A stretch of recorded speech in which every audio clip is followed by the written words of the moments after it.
Welcome back to the Freerider Custom Series. The exhaust and breather are on. Stage 1 is complete. We have all that fantastic air pushing its way into the engine and all the exhaust and burnt fuel pumping out the back. The better the exhaust flows, the less work the engine has to do to expel exhaust gas. And now we can put a little more stress on that engine. Today's upgrade, the Screamin Eagle Milwaukee 8 Stage 2 kit. What does a cam do on your Harley-Davidson? Well, its primary purpose is to open and close your intake and exhaust valves. That doesn't sound like a big deal, but even a small change to those valves can make a big difference in performance. So whether you want more power for overtaking or you want to rip down the straight at Phillip Island, the stock cam has got to go. This is the full cam kit laid out, and as you can see, there's some pretty complex parts in here. It's a very serious job. Yeah. So you might not want to mess around with this one at home. Lucky for me, Harley Tech Andrew lives in a box under the workshop. Let's go poke him with a stick and see if we can't get this thing going. Andrew? Hey, you're back. How are you, mate? You good? Good, mate, good. So I've been looking at this Stage 2 upgrade. It's the cam. I know you love doing cams. Absolutely. And what can we expect out of the cam in terms of performance? Are we getting more torque? Are we getting more power? What are we looking at here? For starters, everything's going to flow a lot nicer through it. You're going to get more torque, horsepower. If you want to overtake that car down the highway, not a problem. Oh yeah, I like the sound of that. Can I cut my own push rods? We don't normally allow that sort of thing, but seeing as you... Think I got the power for it? Yeah, I reckon your guns are big enough. That's what I do, yeah. All right, I'll let you get started, and I'll be back for some chop. Beautiful. Legend. No worries. Thanks, cheers. Mate.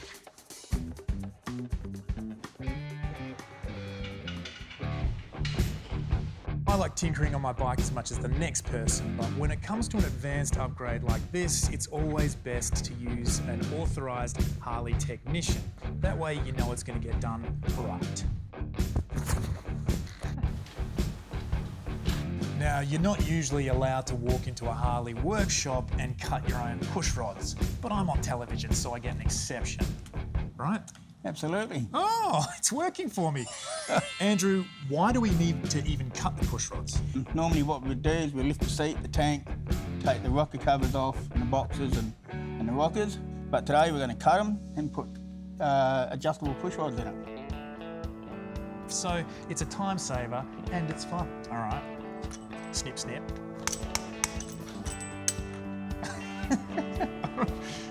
That's it, up as high as you can. Up as high as I can? Yep. About here? Yep, beautiful. All right, I'm on.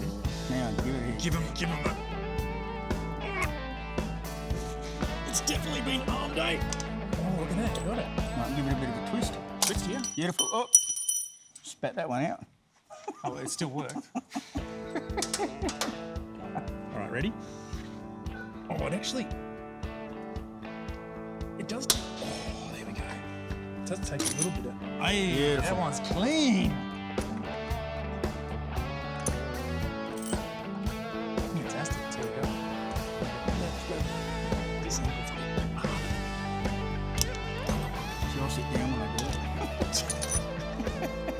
The push rods are attached to our upgraded camshaft, and as that rotates, the push rods transfer the movement of the rocker arm, which in turn closes the inlet valve or opens the outlet valve. So in terms I understand, bike go faster.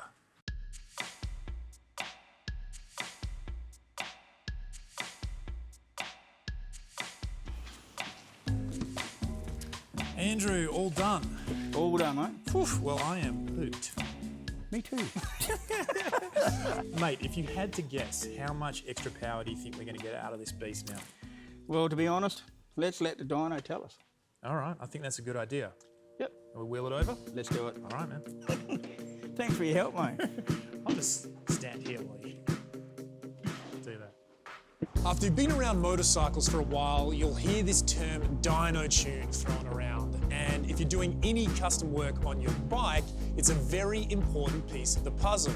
From the factory, your bike is perfectly tuned for your stock parts. But anytime you're doing custom work on the bike, you're changing the ignition, how much fuel and air is going into the engine, so you need to let the rest of the bike know exactly what's going on.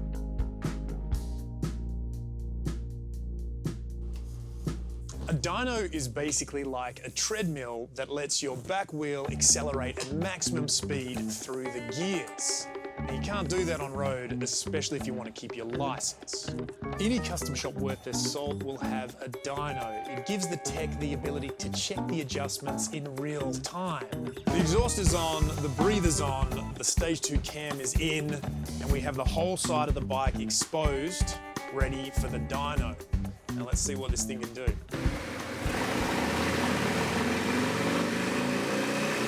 After a couple of runs on the dyno and Peter's tuning, we picked up an increase of about 15% in performance.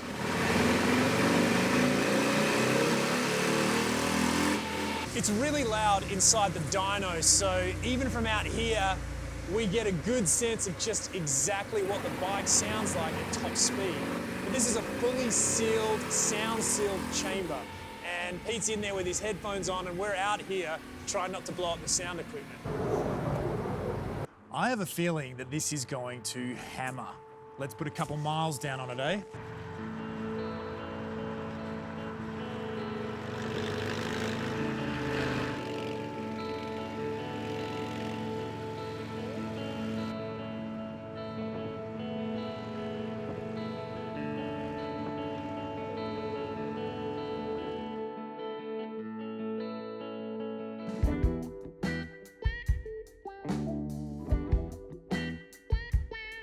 Oh man, that is awesome.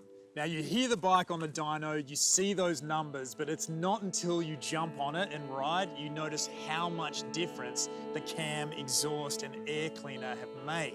I tell you what, we're going to have to start underlining the special in this Road Glide special. Now we've got all this newfound power, we don't want to sacrifice anything in the handling or rider comfort department.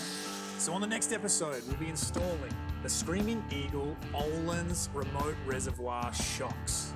It's going to be a goodie. See you on the next one. I'll do a couple of quick push-ups, do some curls real quick. Baby oil. I might have to take my shirt off. Do some baby oil first. You got the oil? Yeah, no.